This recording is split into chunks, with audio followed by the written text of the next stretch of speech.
Louvado seja nosso Senhor Jesus Cristo, para sempre seja louvado. Querido povo de Deus, Evangelho do dia, quarta-feira, dia 25 de outubro.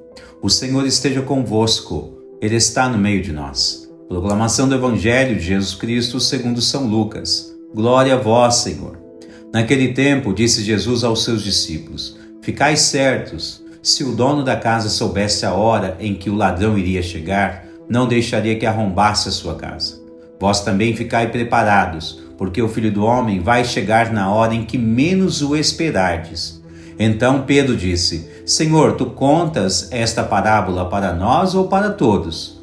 E o Senhor respondeu: Quem é o administrador fiel e prudente que o Senhor vai colocar à frente do pessoal de sua casa para dar comida a todos na hora certa? Feliz o empregado que o patrão, ao chegar, encontrar agindo assim.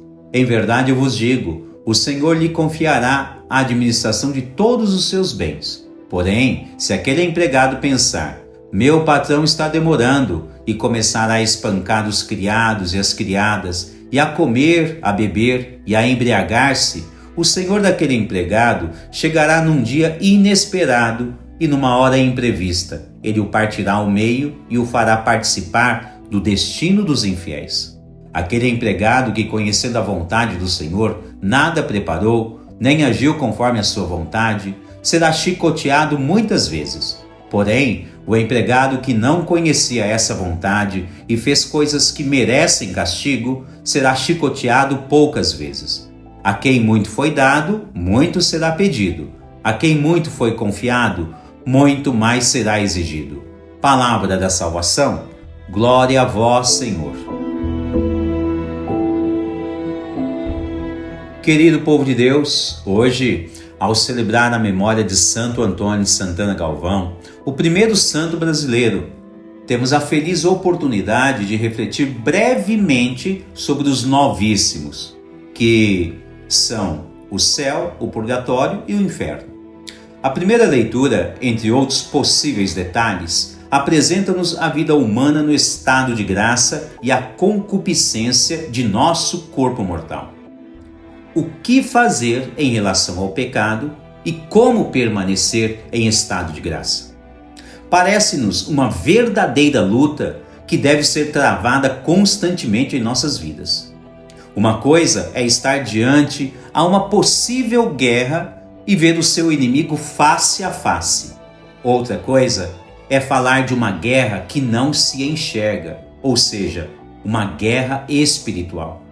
Ora, se em uma guerra que se enxerga, deve ser uma coisa terrível, tenebrosa de se enfrentar, então, como fazer para se defender em uma guerra puramente espiritual?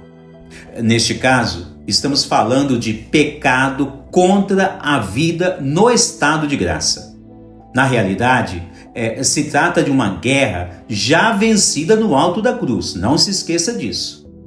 Mas como fazer para seguir os passos desta vitória absoluta lá no Monte Calvário, no alto da cruz?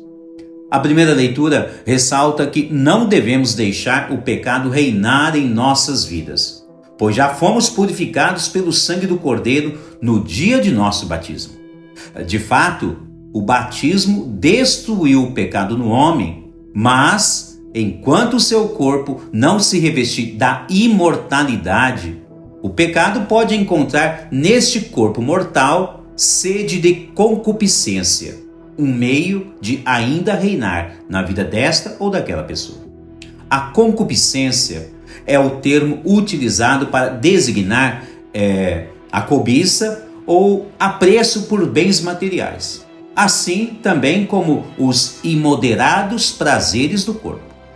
Na concupiscência, o pecado encontra formas para atrair a pessoa virtuosa ao pecado, que por sua vez destrói a vida na graça. Certamente que, se não fosse a força do Espírito Santo que recebemos desde o dia do nosso batismo, não teríamos condições, não teríamos meios efetivos para travar esta luta que perdura desde o início da criação e que durará até a parousia, ou seja, a volta de Jesus. Uma das maneiras que podemos derrotar a ação inimiga sobrenatural em nossas vidas e também em nossas famílias é estar em estado de vigília constante, precisamente como nos pede o Evangelho de hoje. Vigiar significa, entre tantas coisas, permanecer em estado de graça constante. E para isto, os santos que nos precedem no céu podem ser grandes exemplos e com o empenho de nossa parte, podemos imitá-los. Tal como São Frei Galvão, ele nos ensina métodos que são aplicáveis em nosso dia a dia. A título de exemplo, São Frei Galvão assumiu com muita humildade mesmo, desde cedo, todos os trabalhos que lhes foram designados. Um homem que teve bons estudos desde a sua infância. Ele não teve receio algum de aceitar todas as missões a ele confiadas. Foi desde porteiro do seu convento, como ajudante em serviços gerais dentro do mesmo convento, como também atuou em alto nível social quando foi preciso. Ora, são por razões como estas que ele recebeu de Deus vários dons em sua vida e soube colocá-los todos a serviço dos mais necessitados e de todas as casas religiosas que ele ajudou a serem criadas. Enfim, São Frei Galvão foi aquele empregado que se diz no Evangelho de hoje que deve estar atento à volta do seu Senhor e não ficar cometendo tipos de vacilos na vida cotidiana, pensando que o Senhor nunca irá voltar ou o Senhor nunca irá nos cobrar. Na realidade do Evangelho e também da nossa vida cristã, sabemos que após a nossa vida terrena, iremos prestar contas de tudo o que fazemos nesta vida mortal, significando que teremos um juízo particular diante do Senhor. Chamamos este momento de juízo particular ou juízo final. Nossa conduta nesta vida determinará o nosso merecimento naquela hora. O céu, o purgatório ou o inferno. O que nós vamos merecer? Bom, exatamente como lemos no Evangelho de hoje. Os infiéis terão o seu lugar, ou seja, o inferno. Alguns outros serão chicoteados poucas ou muitas vezes, que aí se refere ao lugar do purgatório. São Cirilo diz algo interessante para este contexto. Ele diz: o servo fiel e prudente que alimentar aos criados com a comida espiritual serão bem-aventurados.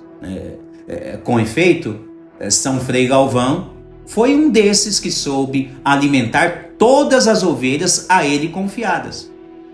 Não somente com o pão do céu ele alimentou todas as suas ovelhas, mas também com suas pregações e ainda com a inspiração divina, ele criou a conhecida Pílula de São Frei Galvão, que naquela ocasião o santo, para atender algumas pessoas enfermas de dores insuportáveis e ainda com perigo de morte, o santo, ele escreveu uma oração da Virgem Maria em pequenos papeizinhos e mandou aos seus enfermos para que eles engolissem aquele pequeno papelzinho com a oração da Virgem Maria. A oração diz assim: depois do parto, ó Virgem, permaneceste intacta. Mãe de Deus, intercedei por nós. Ora, o resultado foi a manifestação gloriosa de Deus na vida de todas aquelas pessoas, e que, aliás, ficaram curadas imediatamente, como se narra a história. E também essa pílula tem agido na vida de tantas outras pessoas que as tomam até nos dias de hoje. Certamente que imitar o que fizeram os grandes santos, né? É uma maneira eficaz de combater o mal do pecado, a fim de que possamos permanecer sempre em estado de graça. E assim, o Senhor, quando voltar, não nos pegará de surpresas, mas sim fiéis vigilantes. Vamos agora rezar uma pequenina oração de São Frei Galvão, que diz assim: Santíssima Trindade, Pai, Filho e Espírito Santo, eu vos adoro, louvo e vos dou graças pelos benefícios que me fizestes. Peço-vos por tudo que fez e sofreu o Santo Antônio de Santana Galvão, que aumenteis em mim a fé, a esperança e a caridade, e vos digneis conceder-me a graça que ardentemente almejo. Amém. Deus abençoe você e toda a sua família.